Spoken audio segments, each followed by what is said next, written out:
దేవుని పరిశుద్ధ నామమునకు మహిమ కలుగునుగాక. ప్రియులారా, ప్రతిదినము ఈ హోప్ ఫర్ టుడే సందేశాల ద్వారా మీరు పొందుకుంటున్న నిరీక్షణను బట్టి దేవునికి స్తోత్రాలు చెల్లిస్తూ ఈరోజు హోప్ ఫర్ టుడే సందేశంలోనికి మిమ్మల్ని ప్రేమపూర్వకంగా ఆహ్వానిస్తున్నాను. ఈరోజు క్రైస్తవ లోకమంతా గుడ్ ఫ్రైడే ఆచరిస్తున్న సందర్భం. ఈ సందర్భంగా పేతురు మొదటి పత్రిక 2వ అధ్యాయము 24వ వచనాన్ని మీ ముందు ఉంచుతున్నాను. పేతురు మొదటి పత్రిక 2వ అధ్యాయం 24వ వచనం. మనము పాపముల విషయమై చనిపోయి నీతి విషయమై జీవించున్నట్లు ఆయన తానే తన శరీరమందు మన పాపములను మ్రాను మీద మోసుకొనెను. ఆయన పొందిన గాయముల చేత మీరు స్వస్థత నొందితిరి. ఇక్కడ రెండు వ్యతిరేకమైన పదాలు మనకు కనిపిస్తున్నాయి. నీతి, పాపము, మరణము, జీవము, ఆ రెండు విషయాలు కనిపిస్తున్నాయి. మనము పాపముల విషయమై చనిపోయి నీతి విషయమై జీవించున్నట్లు. పాపము మరణాన్ని తీసుకుని వస్తుంది, నీతి జీవాన్ని తీసుకుని వస్తుంది. అలాగూ మన పాపముల విషయమై చనిపోయి నీతి విషయమై మనము జీవించున్నట్లు మన పక్షముగా యేసు చేసిన ఒక గొప్ప కార్యమే శిలువ కార్యం. శిలువ కార్యం అనేది దేవుని విమోచనార్థమైన కార్యచరిత్రలలో ఒక మూలరాయి వంటిది.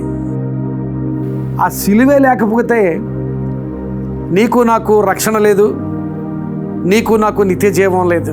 అలాంటి నిత్య జీవం నీవు నేను పొందుకోగలిగేటట్లుగా యేసుక్రీస్తు ప్రభు నీ కొరకు నా కొరకు చనిపోయిన సందర్భాన్ని ఈ గుడ్ ఫ్రైడే రోజున జ్ఞాపకం చేసుకుంటూ ఉన్నాం. ప్రియులారా, ఈరోజు యేసుక్రీస్తు ప్రభు శిలువ మరణాన్ని జ్ఞాపకం చేసుకుంటున్న నీవు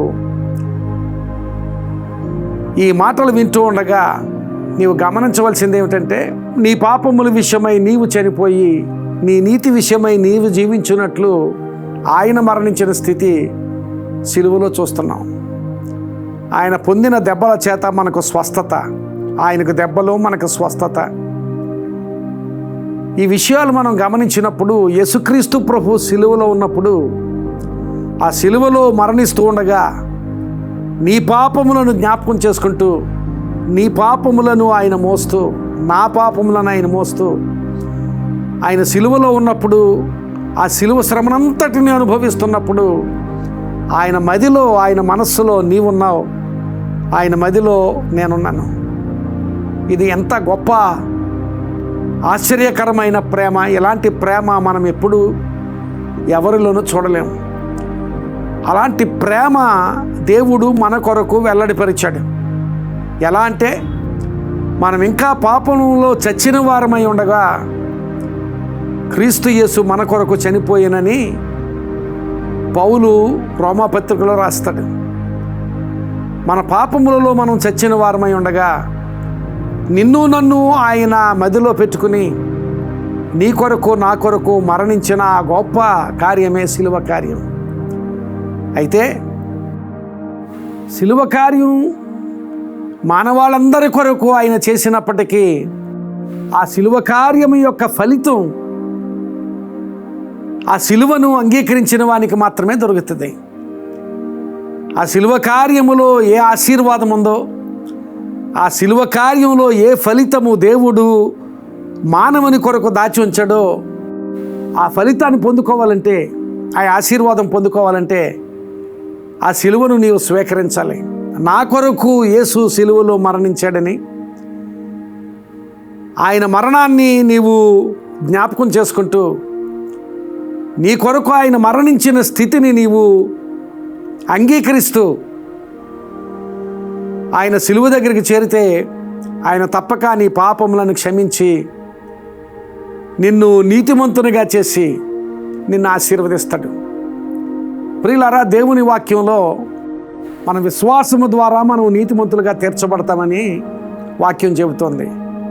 ఆ విశ్వాసం అనేది దేనిలో అంటే ఆయన ఏదో గొప్ప కార్యాలు మన జీవితాల్లో చేస్తాడు అనే విశ్వాసం మాత్రం కాదు. ఆ విశ్వాసం ఏమిటంటే ఆయన నా కొరకు చనిపోయాడు, ఆ శిలువ దగ్గరికి నేను చేరి నా పాపములను ఒప్పుకొని ఆయన నా రక్షకునిగా అంగీకరిస్తాను అనే విశ్వాసం. ఆ విశ్వాసము ద్వారా మనం నీతిమంతులుగా తీర్చబడతాం. అంతేగాని ఆయన నా జీవితంలో మేలు చేస్తాడు, ఆయన జీవితంలో నా జీవితంలో అవసరతలు తీరుస్తాడు, నా జీవితంలో గొప్ప కార్యాలు చేస్తాడు ఆయన తప్పక చేస్తాడు. కానీ ఆ విశ్వాసం ద్వారా నీతిమంతులుగా తీర్చబడం.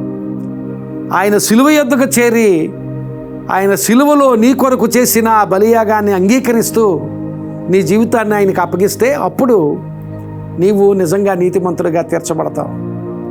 నీ పాపముల విషయమై చనిపోయి నీవు నీతిమంతులుగా తీర్చబడగలిగినట్లు ఆయన చనిపోయి నీ కొరకు కార్యం చేసిన గొప్ప యాగము సిలువలో మనం చూస్తున్నాం. ఈరోజు నీవు సిలువ దగ్గరికి చేరి, ప్రభువా నేను పాపిని, నన్ను నీతిమంతునిగా చేయి ప్రభువా అని ఆయన దగ్గర నీవు ప్రార్థన చేస్తే తప్పక నేను నీతిమంతునిగా చేస్తాడు.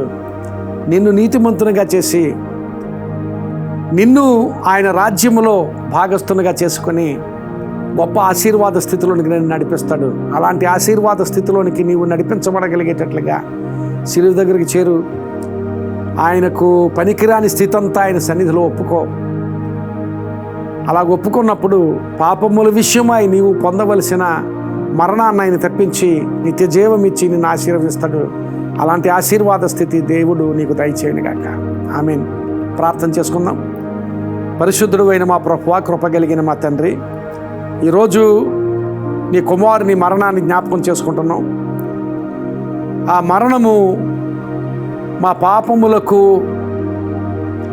ప్రాయశ్చిత్తార్థమైన మరణమని ఎరిగి ఆయన మరణాన్ని అంగీకరించి మేము నీతిమంతులుగా తీర్చబడగలిగినట్లు నీ కృప ఈ మాటలు విన్న వారందరికీ దయచేయమని ప్రార్థన చేస్తున్నాను.